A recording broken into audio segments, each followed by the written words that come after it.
અમેરિકામાં હવે પ્રેસિડેન્ટની ચૂંટણી બહુ દૂર નથી. નવેમ્બર મહિનામાં વોટિંગ થવાનું છે અને જનતા ચૂંટી કાઢશે કે ડોનાલ્ડ ટ્રમ્પને પ્રેસિડેન્ટ બનાવવા કે પછી કમલા હેરિસને. આ દરમિયાન અમેરિકાની ઇમિગ્રેશન પોલિસી વિશે સવાલો થઈ રહ્યા છે. એક્સપર્ટ્સનું કહેવું છે કે ડોનાલ્ડ ટ્રમ્પ જો પ્રેસિડેન્ટ બનશે તો તેમણે H-1B વિઝા માટે વેતનનો એક રૂલ બનાવ્યો હતો 4 વર્ષ અગાઉ. તેના ઉપરથી અંદાજ આવશે કે અમેરિકાની ઇમિગ્રેશન પોલિસી કેવી રહેશે. ટ્રમ્પ જ્યારે અગાઉ અમેરિકાના પ્રેસિડેન્ટ હતા ત્યારે 2020માં તેમણે H-1B વિઝા માટે એવો રૂલ ઘડ્યો હતો જેથી કંપનીઓ વિદેશી કર્મચારીઓને લાવવા માંગે તો તેમણે વધારે વેતન આપવું પડે, વધારે પગાર આપવો પડે.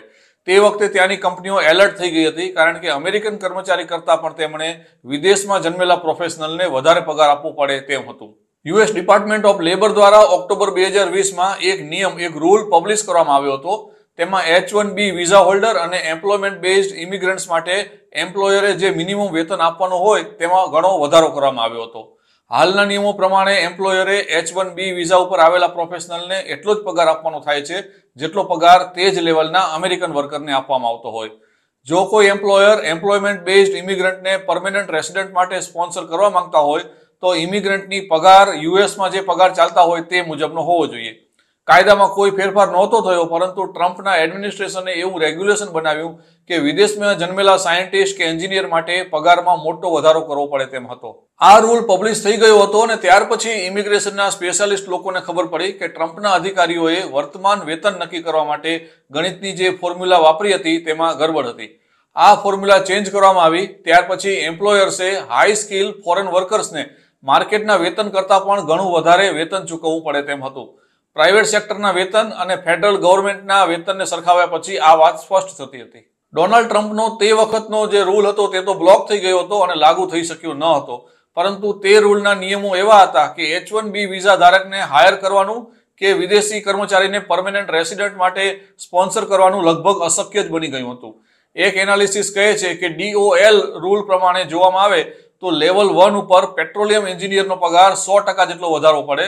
કેટલાક વ્યવસાય તો એવા હતા જેમાં મિનિમમ વાર્ષિક પગાર લગભગ 200% સુધી વધારવો પડે તેમ હતો.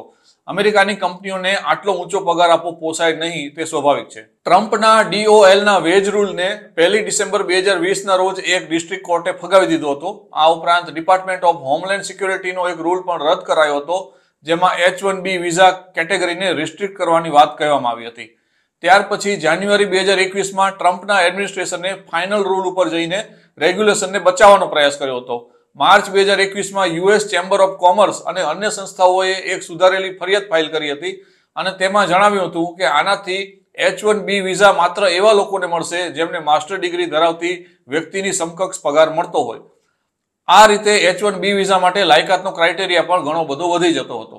ત્યારબાદ જો બાઇડન અમેરિકાના પ્રેસિડેન્ટ બન્યા અને તેમણે આ રૂલ લાગુ થાય તેવું કંઈ ન કર્યું. તેના કારણે DOL રેગ્યુલેશનને નવેમ્બર 2022 સુધી ડિલે કરવામાં આવ્યો અને ત્યાર પછી તેમાં કંઈ પણ આગળ થઈ શક્યું નથી. પરંતુ જો ટ્રમ્પ પ્રેસિડેન્ટ બનશે તો અમેરિકાની ઇમિગ્રેશન પોલિસી આના આધારે ઘડાય તેવી ઘણી શક્યતા છે.